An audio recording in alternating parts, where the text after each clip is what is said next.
Hello friends, I am Sudhanshu Baiji. In this video, I will be talking about how to solve a problem using dynamic programming with an example. If you don't have any basic idea of dynamic programming, I would recommend to go through the link below that is provided in the video description and then come and visit this problem. So let's see what's the problem. The problem is that you have n gold coins with values P1, P2 till Pn. Each year you have to sell exactly one gold coin, and it can be either from the beginning or from the end. So what is the maximum earning that you can get by selling these gold coins? One more constraint is that the prices of these gold coins are not fixed. It keeps on changing over the years. So in the yth year, the price of the ith gold coin will be y into pi. So this constraint you have to keep in mind. So let's see an example to understand this problem better. Suppose you have 4 gold coins with values 1, 4, 3 and 2.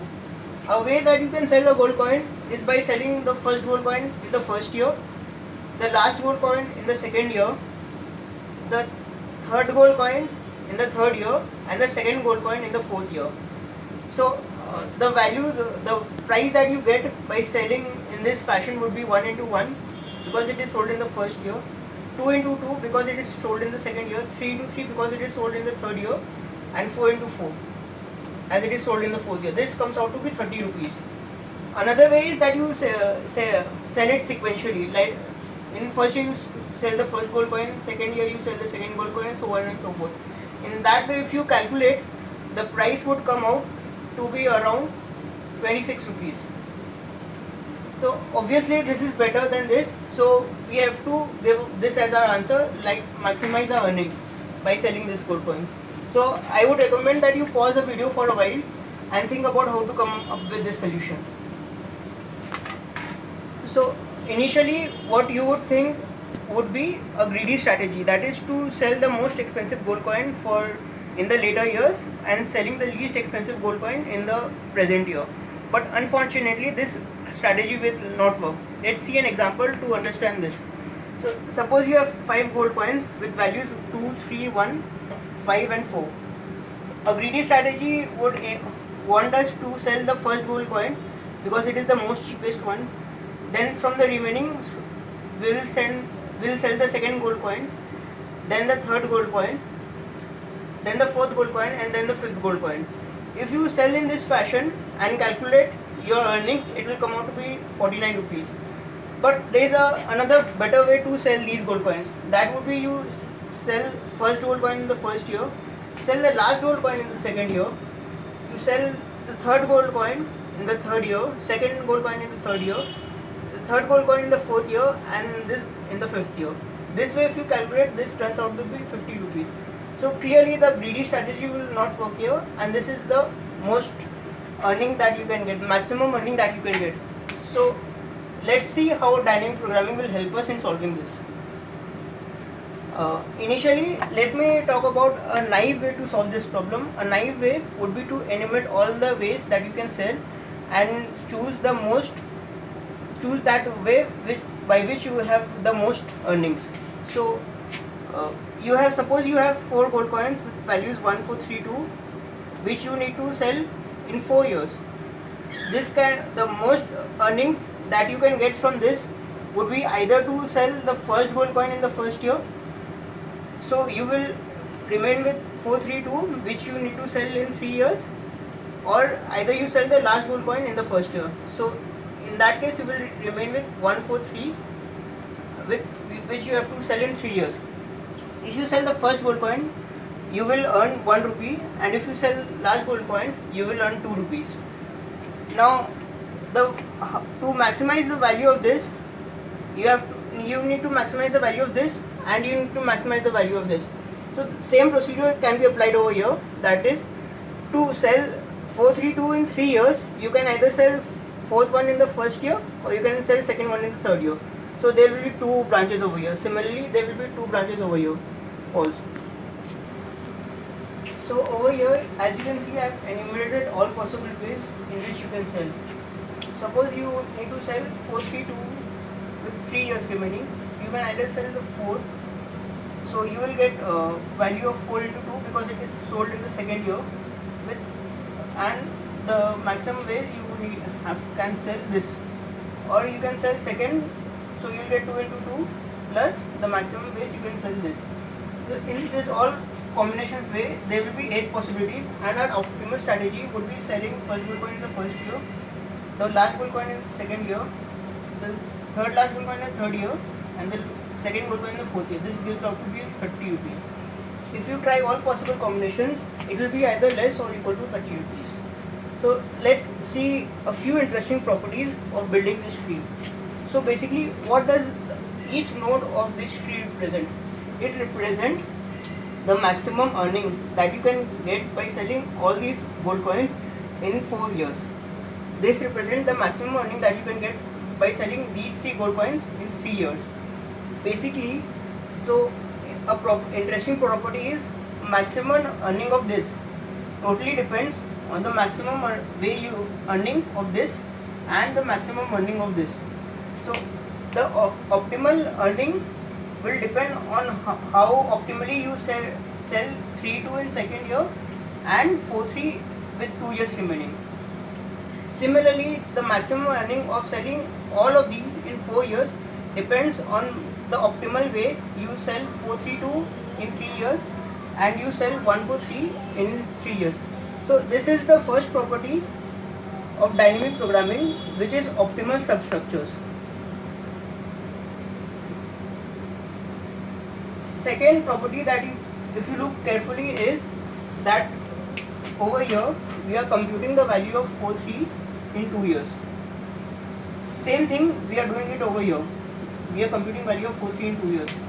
Over here also we are computing value of 3 in 1 year, which is repeated over here, and this is also repeated over here. Similarly, it is done for 4.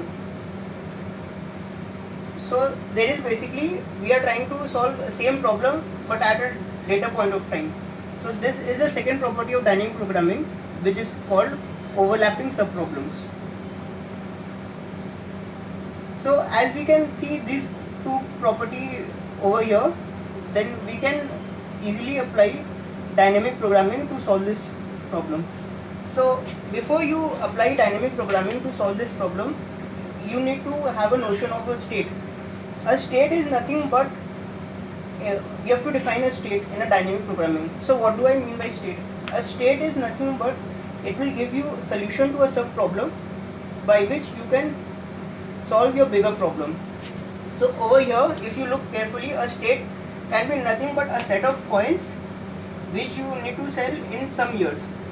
So this state will give me the optimal way of selling these 3 coins in 3 years, and this state will give me selling 2 coins, these 2 coins in 2 years. So using these states, I can find the optimal way of selling these 4 coins in 4 years. To formalize it in form of a function, we can write f of beginning, ending and number of years.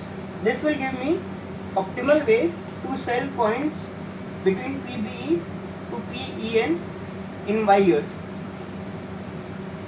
So our problem reduces of finding optimal way of selling 0 to n minus 1 in n years, which is basically optimal way of selling P0 to Pn minus 1 in Y n years. So this is the problem that we need to solve. So as you can see clearly from over here, we can write f of BE, En and Y to be maximum of, if you sell the first gold coin, it will be P of BE into Y years, sorry, this would be n minus Y years, n minus Y years plus f of BE plus 1 En and Y minus 1 years. Or if you sell the last gold coin, it will be P of En, price of the last gold coin, and the value on that year which you sell, plus f of BE comma En minus 1 Y minus 1. So this is basically, we have defined a function to solve this problem, and you can see the optimal substructure is applied over here. So we are writing this over here, and we are writing this over here to determine this. This gives us that optimal way to solve this depends on optimal way you solve this and the optimal way you solve this. So this is first point that we have covered of optimal substructure in dynamic programming.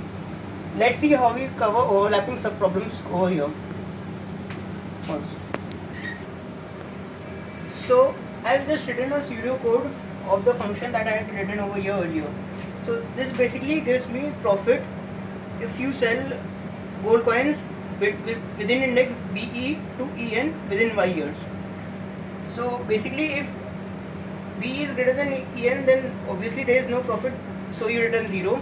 Else, you sell the first gold coin, calculate its profit, and you sell BE plus 1 to EN in Y minus 1 years, or you sell the last gold coin, calculate the profit of selling BE to EN minus 1 in remaining years. So the greater of 2 will return this. Basically this function will solve a problem. So let's apply a function over here and see how it solves. So we will basically call a function from profit, will basically call profit of 0 to 3, which you need to sell in 4 years, which is basically nothing but this. This will in turn will call this, which will call this, which will call this. It will return the value over here, which is 9. It will then call this, it will return a value over which is 8. So it will compute the maximum of 2, which is 9, and it will compute 9 plus 8 and will return 17 over here. And same thing goes on repeating over here. One thing you need to note is that we are calculating profit of 4, 3 and 2 over here, as well as we are calculating profit of 4, 3 and 2 over here also. So there are two places where we are calculating a profit of 4, 3, 2. Similarly, we are calculating a profit of 3, 1 in 3 different places. So how do you optimize this? We will simply cache the data over here. So how do we cache the data? We'll use a 2D array, say optimal price, which will store the beginning index, the ending index, and the year. So, sorry, 3D array. And using this optimal price, so if we will store the data, so when it comes over here, we will store it in 2D array of optimal price of 432 over here itself, and then we will return the maximum. So when it comes over here, we will first check whether this is filled or not. If it is already filled, we will just simply return the data. So the computation for entire this sub branch is not required at all. This will go away instantly. One more thing that you can optimize is, like, I need you to think that what all redundant variables are over here. So you can see that variable y can be easily determined by variable be and en. Y is what? Y is nothing but number of years remaining. It will be nothing but en minus be. That's it. So you can simply remove this data from over here, like remove this variable from here. You can plug in it over here, and you can easily use this value of y for your computation. Similarly, the 3D array would be lessened down to a 2D array. So you don't require this at all. So the process of caching it over here is nothing but it is called memoization in computer science. Like you are storing the data which is to be used for further calculation. So this way we also solve the problem of overlapping subproblems. So this is the way that you solve dynamic programming you using recursion and memoization. Basically, if you want to solve any problem, first backtrack. First try to solve it by a naive approach, that is using backtrack. That is eliminating all way possibility. Try to figure out what will be the optimal substructures. So over here, optimal substructure would be number of coins and years. So if you are trying to figure out optimal substructure, then you can easily define the state of your problem. State would over here is nothing but the starting index, ending index, and the number of views. Once you're defining your state, then you have to do nothing but the cache the data that is already stored. So let's see what would be the running time of this algorithm. So running time would mostly depend on number of times this function is being called. This function will be called for all possible values of BE and EN. So there are n values of BE and there are n values of EN. So total number of times the function would be called is O of n square times. So the total running time would be O of n square, assuming that the function runs in the constant time.